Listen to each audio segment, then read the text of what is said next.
So all of a sudden, AI is everywhere. People who weren't quite sure what it was are playing with it on their phones. Is that good or bad? Yeah, so I've been thinking about AI for a long time, since I was in college, really. It was one of the things that, the sort of 4 or 5 things I thought would really affect the future dramatically. It is fundamentally profound in that the smartest creatures, as far as we know, on this earth are humans, is our defining characteristic. Yes. We're obviously weaker than, say, chimpanzees and less agile, but we are smarter. So now what happens when something vastly smarter than the smartest person comes along in silicon form? It's very difficult to predict what will happen in that circumstance. It's called the singularity. It's, it's a singularity like a black hole, because Yes. you don't know what happens after that. It's hard to predict. So I think we should be cautious with AI, and I think there should be some government oversight, because it affects it's a danger to the public. And so when you have things that are a danger to the public, like, let's say, so food and drugs. That's why we have the Food and Drug Administration, Right. and the Federal Aviation Administration, the FCC. We have these agencies to oversee things that affect the public, where there could be public harm. And you don't want companies cutting corners on safety, and then having people suffer as a result.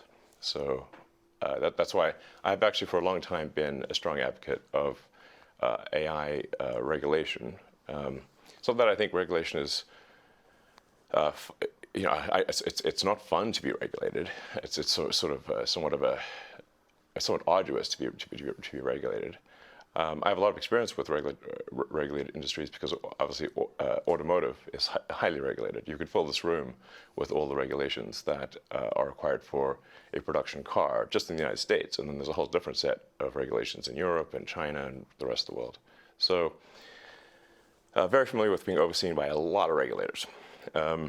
And the same thing is true with rockets. You can't just willy-nilly shoot rockets off, not big ones anyway, because the FAA oversees that. And then even to get a launch license, there are probably half a dozen or more federal agencies that need to approve it, plus state agencies. So I've been through so many regulatory situations, it's insane. And sometimes people think I'm some sort of like regulatory maverick that sort of defies regulators on a regular basis, but this is actually not the case. Once in a blue moon, rarely I will disagree with regulators, but the vast majority of the time, my companies agree with the regulations and comply. Anyway, so I think we should take this seriously, and we should have a regulatory agency. I think it needs to start with a group that initially seeks insight into AI, then solicits opinion from industry, and then has proposed rulemaking, and then those rules, will probably, hopefully, grudgingly be accepted by the major players in AI, and I think we'll have a better chance of advanced AI being beneficial to humanity in that circumstance.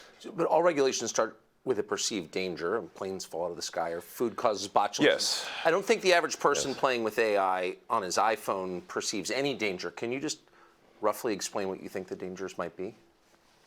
Yeah, so the danger, really, AI is perhaps more dangerous than, say, mismanaged aircraft design or production maintenance, or bad car production, in the sense that it has the potential, however small one may regard that probability, but it is non-trivial. It has the potential of civilizational destruction. There's movies like Terminator, but it wouldn't quite happen like Terminator, because the intelligence would be in the data centers. Right. The robot's just the end effector. But I think perhaps what you may be alluding to here is that regulations are really only put into effect after something terrible has happened. That's correct.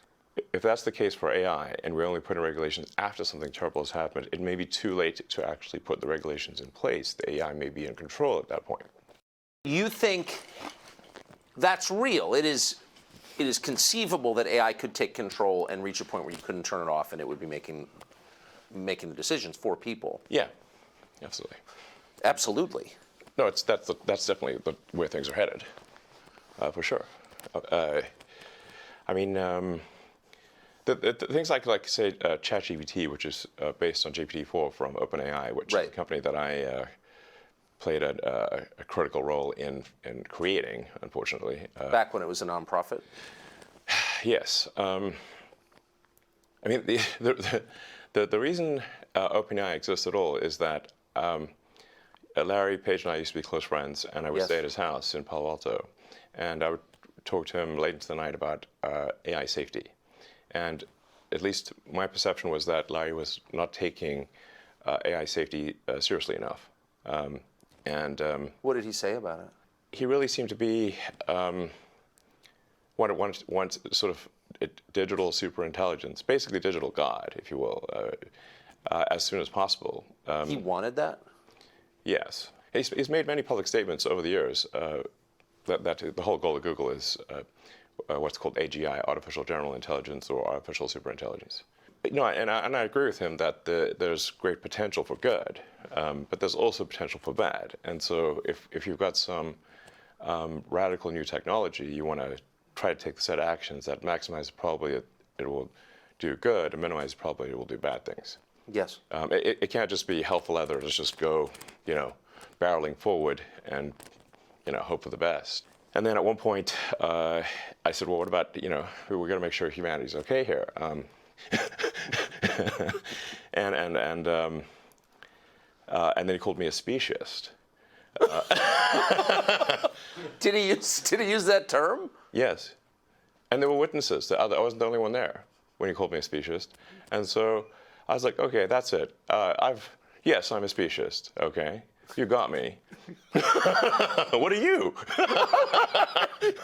Yeah, I'm fully a speciesist. Busted. So that was the last straw. At the time, Google had acquired DeepMind, and so Google and DeepMind together had about 3/4 of all the AI talent in the world. They obviously had a tremendous amount of money and more computers than anyone else. So I'm like, okay, we have a unipolar world here, where there's just one company that has close to a monopoly on AI talent and computers, like scaled computing. And the person who's in charge doesn't seem to care about safety. This is not good. So then I thought, what's the furthest thing from Google would be like a nonprofit that is fully open, because Google was closed for profit. So that's why the open in OpenAI refers to open source, transparency, so people know what's going on. Yes. And that we don't want to have like while I'm normally in favor of for-profit, we don't want this to be sort of a profit-maximizing demon from hell. That's right. That just never stops. Right. So that's how OpenAI was. So you want speciesist incentives here, incentives that. Yes, like, I think we want pro-human. Yeah. Let's make the future good for the humans. Yes. Yes, because we're humans. So can you just put it? I keep pressing you, but just for people who haven't thought this through and aren't familiar with it, and the cool parts of artificial intelligence are so obvious. Write your college paper for you, write a limerick about yourself. Yeah. Like, there's a lot there that's fun and useful. But can you be more precise about what's potentially dangerous and scary? Like, what could it do? What specifically are you worried about? Going with old sayings, the pen is mightier than the sword.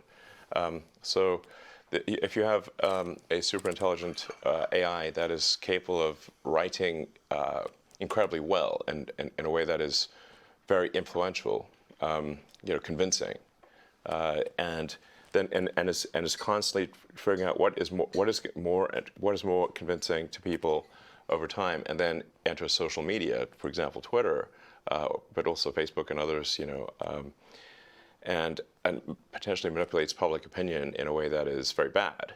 How would we even know? How do we even know?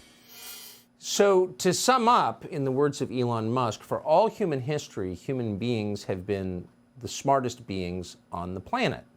Now, human beings have created something that is far smarter than they are. And the consequences of that are impossible to predict. And the people who created it don't care. In fact, as he put it, Google founder Larry Page, a former friend of his, is looking to build a, quote, digital god, and believes that anybody who's worried about that is a speciesist. In other words, is looking out for human beings first. Elon Musk responded, as a human being, it's okay to look out for human beings first. And then at the end, he said the real problem with AI is not simply that it will jump the boundaries and become autonomous and you can't turn it off. In the short term, the problem with AI is that it might control your brain through words. And this is the application that we need to worry about now, particularly going into the next presidential election. The Democratic Party, as usual, was ahead of the curve on this. They've been thinking about how to harness AI for political power. More on that next. Subscribe to the Fox News YouTube channel to catch our nightly opens, stories that are changing the world and changing your life. From Tucker Carlson tonight.